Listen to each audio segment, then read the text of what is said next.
So Jen and I met about 20 years ago. It was the late 90s, and I was living in a shed in the woods that I had built. And there was no running water there. So I had been spending a lot of time at my friend's house, and Jenny had just started dating him. Now, he and I had been friends for a long time, and she was his new girlfriend, so I wasn't really trying to impress her or be overly nice. Maybe if there's a chance that she and I could date, things would have gone differently, but there wasn't. So I was just being really honest. So I had just moved from New York, where I had been teaching at the Brooklyn Museum, and Jake had come over for a party, and we started just friendly talking about art and teaching and urban versus rural living, just being friendly, bantering, making small talk, and all of a sudden the conversation just kind of shifted, and Jake got real serious. And he started talking about religion and life after death and politics, and how all Republicans and Democrats were all alike, and how voting doesn't really matter, so I don't know why we do it anyway. And all of those issues really pushing my buttons. So the thing that I remember the most clearly about that night, and I remember it quite clearly, was that at some point, Jenny gets up and leaves the conversation, and as she does, she turns back to me and she says, "Look, I can see we're not going to get along." That's true. And some things haven't changed all that much. To this day, Jake still says things that I really disagree with, like on a gut-wrenching, fundamental level. Like, the best way to teach a child about hot water is to hold his hand under a super hot faucet. And Jen does things that sometimes really confuse me, to the point where I have to ask myself, can she really be serious? Who needs to pack 2 suitcases for a single overnight? Yeah, we're different. We're really different. So why does this work? So I'm a bit of a control freak. I like lists. I like spreadsheets. I like knowing every possible scenario and outcome before making any decisions about anything. Here's what drives someone who isn't like that crazy. You put 50 white paint samples up on the living room wall and ask, which one is the perfect white? Yeah, so I'm a planner. My life is highly organized, structured, and very regulated. I thrive in the unknown. I like to be in the moment and react to the situations. There's no overthinking things for me. Now, I admit that going through life like this does require a certain amount of risk-taking and resourcefulness and a general sense of being okay with however things turn out. And one of the things that we've learned over our many years of working together is that these differences, controlling versus just letting things happen, can actually be a good thing. Yeah. So in 2004, we planned this family trip to Boston together. I was already going to be down there for work, and Jake and our son Max were going to take the train down to meet me. It was a pretty cold, wet spring day, and there I am waiting in the lobby, and in they walk, Jake and our 2-year-old son Max in a stroller, freezing, soaking wet, and starving because someone hadn't packed any snacks. We were fine. Or gotten lunch along the way. Now, this wasn't so long ago that cell phones weren't around. His MapQuest could have told him how long the walk from the train station to the hotel was. His weather app could have told him it was going to be pouring, so maybe a raincoat or umbrella. And his clock could have told him it was way past Max's lunchtime, so packing a little food could have been a good idea. Yeah, so if I had planned that day, things would have been way different. If Jenny had planned that day, it totally would have been different. There would have been far less discomfort and maybe not as much crazy, but we also wouldn't have had that great lesson about perseverance. See, in the end, we were able to reach the same goal. We were all together in Boston. It's just that we had different ideas of what success looked like along the way.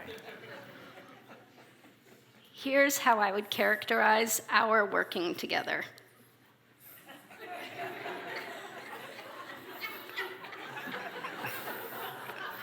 So Jen has this default of thinking, what might go wrong here? What are the problems?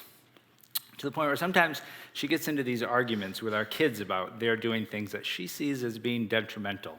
And she doesn't really let the kids work those things out for themselves. For example, like wanting to go outside and play in the wintertime without a coat, or going multiple days without eating vegetables, or just staying up too late. There's this one time where our daughter Sophia wanted to sleep with like 1,000 pillows on her bed. And Jenny was sure this was a bad idea. It was going to hurt her neck and she wouldn't have anything to do with it. Well, Sophia was totally dug in on the situation, and Jenny against it. And a big old argument ensued. "No, Sophia, you can't do it. But Papa said I could." Back and forth they go for like an hour. Both of them spending a tremendous amount of time and energy and having this horrible experience. So in the morning, Sophia runs down the hall and says, Mama, that was really uncomfortable. I don't think I'm going to do that again. So yeah, sometimes letting kids make their own mistakes can actually be a really good idea. And if I remember to get out of her way, she actually makes really good decisions. Though we've learned that sometimes a little guidance is helpful. I remember when we were talking about how we were going to give the talk to our kids, we decided that we would divide and conquer, and I would cover our daughter. And I would cover our son. So, of course, I start doing my research, and I start talking to my colleagues, and I check in with my friends who have girls, and I look at websites, and I read book review after book review. I had a sex ed spreadsheet. Eventually, she started reading the book I had gotten for her, The Care and Keeping of You, the body book for younger girls. And she was learning how to care for her hair and brush her teeth, what it was going to be like when she got her first bra. When Max was her age, I was in charge of the talk, and there was no planning. There was certainly no spreadsheet. No. Instead, there was just a series of happy accidents that turned into great teachable moments. I would listen to the language that Max would use or the jokes that he and his friends would tell, and I would use that to gauge where in the talk we should be. I remember we watched the movie Airplane, and in that movie, it's just a PG movie, there's a scene in that movie where the airplane goes through some turbulence, and for a brief 3 seconds, a bare-chested woman bounces her way across the screen. Well, great opportunity to talk about bodies and desires right there. And then a few years back, we went and we saw the movie Deadpool. Now, I don't know who out there has seen the movie Deadpool, but I can assure you the movie is filled with teachable moments. And the silence on the walk back to the car was palpable. I think I eventually broke through that with something really cool like, "So, that was something." And as awkward as it was a great opportunity to check in and to surface questions and in general have a good laugh with having to talk with your dad about sex stuff. Okay, so turns out seeing graphic movies can be a good opportunity to talk about the stuff that your kids do not want to talk to you about. Yeah. So see, I've got this bias towards action. I like to just jump right in and see what happens, to try things out. So when Jenny and I were asked recently to come up with a maker project for a 4th grade classroom, I was all in. I knew exactly what we were going to do. We were going to make these laser-cut cardboard 6-sided tabbed jack-o'-lanterns with a coin cell battery-powered LED on the inside for light. It was going to be awesome. It could have been so awesome, but here's what really happened that day. So I get to class a little bit early. There are about 6 other parent volunteers there to help, and we start putting out material and setting up tables and chairs, and in walks Jake. And I'm like, "So Jake, how do you want to do this? Do you want to talk through all the instructions with the parents so they know how to help? Do you want to write down the steps for the kids?" And he says, "Nah, let's just wing it." So a whole bunch of 9-year-olds come into the class. There's one station set up where they're all using super sharp box cutters to cut through really thick cardboard. There's one table set up where they're trying to figure out how to make these LEDs work with the batteries. There's a 3rd table set up with hot glue guns, and they're trying to hot glue these tabs together without knowing that they're all slightly different and that there's actually an order that needs to happen. The parents, of course, have no idea how to help because they don't know what's going on. There's hot glue going everywhere. Kids are sticking LED lights, God knows where. And I'm pretty sure that someone drew blood. It was total chaos. So if Jenny had organized the day, it probably would have gone different. Perhaps she would have thought through some of the problems or maybe explained the process. She would have done planning. And while there was some failure, it wasn't catastrophic failure. Everybody got a happy little jack-o'-lantern and left with all their fingers. And where that failure was, there was also frustration, which led to a great opportunity for reflection and growth. It just didn't go as nicely as it could have. A couple years later, I was working on a research project on teaching and learning and making. Now, I had the teaching and learning part pretty tight, but I needed some input on the making. So I asked Jake if he wanted to co-host a 2-day workshop at his makerspace.